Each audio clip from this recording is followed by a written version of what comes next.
السلام علیکم ورحمۃ اللہ تعالی وبرکاتہ۔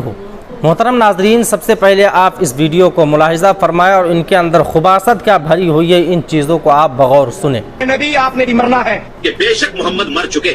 محمد صلی اللہ علیہ وسلم کو بھی ماننا ہمارے لیے حرام ہے۔ جو شخص مر چکا ہے تو محمد صلی اللہ علیہ وسلم مر چکے ہیں۔ جیسا کہ آپ تمامی حضرات نے دیکھا، یہ ان وہابڑوں کے وہابیوں دیوبندیوں کی چوٹی کے علماء مانے جانے والے حضرات ہیں۔ انہوں نے کہا کہ نبی دو عالم صلی اللہ علیہ وآلہ وسلم مر کے مٹی میں مل گئے، معاذ اللہ۔ یہ جملہ ایک سنی اپنی زبان پر لانا بھی گوارا نہیں کرتا ہے۔ بریلی کے امام تاجدار اہل سنت نے بہت پہلے کہا تھا، تو زندہ ہے واللہ، تو زندہ ہے واللہ، میری چشم عالم سے چھپ جانے والے۔ عزیزان محترم ناظرین، ان کا عقیدہ یہ ہے، جیسا کہ ان کے ایک عالم تھے جس کا نام تھا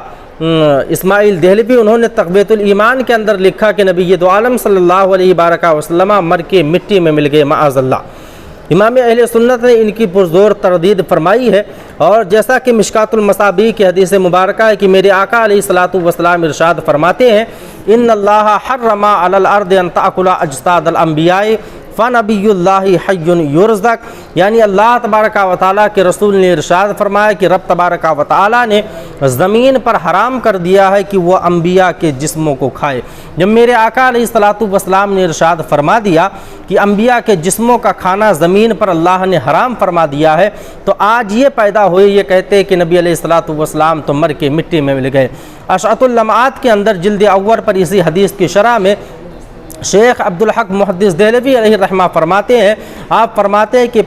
پیغمبر خدا زندہ است با حقیقت حیات دنیاوی، یعنی نبی دو عالم صلی اللہ تعالیٰ علیہ وآلہ وسلم دنیا میں دنیاوی زندگی کی حقیقت کے ساتھ زندہ تھے، اور جب قبر میں تشریف لے گئے تو میرے آقا علیہ الصلوۃ والسلام دنیاوی زندگی کی حقیقت کے ساتھ قبر میں بھی زندہ ہے۔ مرقات میں ملا علی قاری علیہ الرحمہ مرقات کے اندر فرماتے ہیں، لا فرق فی الحالین ولذا قیل اولیاء اللہ لا یموتون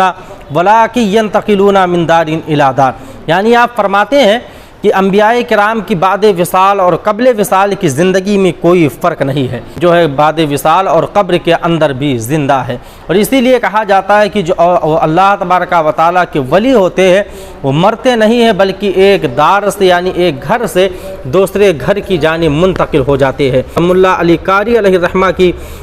ترجیح کی ہوئی اور ان کی تشریح جو فرمائی ہے، اس سے یہ بات ثابت ہوتی ہے کہ انبیاء کرام علیہ الرحمہ زندہ ہے۔ انبیاء کرام علیہ الصلوۃ والسلام اپنی قبروں کے اندر اسی طرح زندہ ہے جس طریقے سے وہ دنیاوی زندگی کے اندر زندہ تھے۔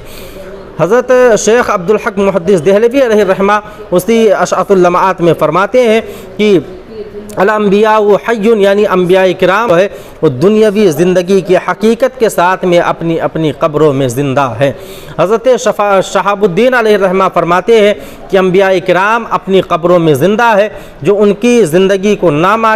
مانے بعد وصال والی زندگی کو، وہ انسان دائرے اسلام سے خارج ہو جاتا ہے۔ اب آپ خود بتائیں کہ اتنی ساری کتابوں سے، اور یہ وہ بزرگان دین ہے جن کو ہم بھی مانتے ہیں اور جن کو یہ بدعقیدے بھی تسلیم کرتے ہیں، فیصلہ آپ خود کیجئے کہ جب اتنی ساری کتابوں سے اس بات کی صراحت اور وضاحت موجود ہے کہ انبیاء کرام علیہم الصلوۃ والسلام اپنی قبروں کے اندر زندہ ہے، واقعات سے بھی یہ بات ثابت ہے، اور نبی دو عالم صلی اللہ علیہ وآلہ وسلم کے خود فرامین سے ثابت ہے، کیونکہ حدیث مبارکہ میں ان تأکلا اور ان مصدریہ ہوتا ہے، فعل کو اسم کے معنی میں کر دیتا ہے، اور اسم کی دلالت جو ہے وہ دوام و استمرار پر ہوتی ہے۔ تو ان اندھوں کو خود فیصلہ کرنا چاہیے کہ جب حدیث پاک میں ہے، علماء کی صراحت میں موجود ہے، علماء کے اقوال میں موجود ہے کہ انبیاء کرام اپنی قبروں میں زندہ ہے، تو پھر انہیں انکار کرنے کی کیا صورت پیدا ہو جاتی ہے؟ 11ویں صدی تک یہ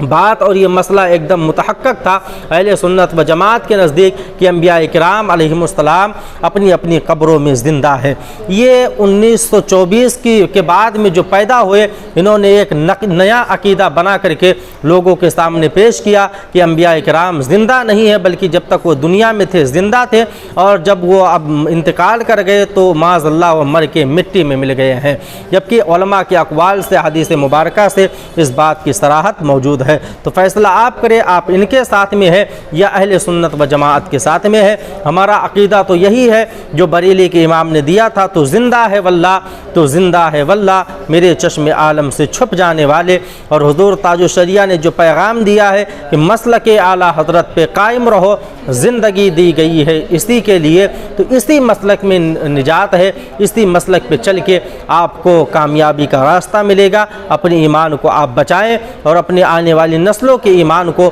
ایسے لٹوروں سے آپ بچائیں، اس لیے کہ سونا جنگل رات اندھیری، چھائی بدلی کالی ہے، تو سونے والوں جاگتے رہیو، چوروں کی رکھوالی ہے۔ ایسے چور آپ کا ایمان چرانے کے لیے پر تول رہے ہیں۔ اب ضروری یہ ہے کہ آپ ان سے ہوشیار رہیں،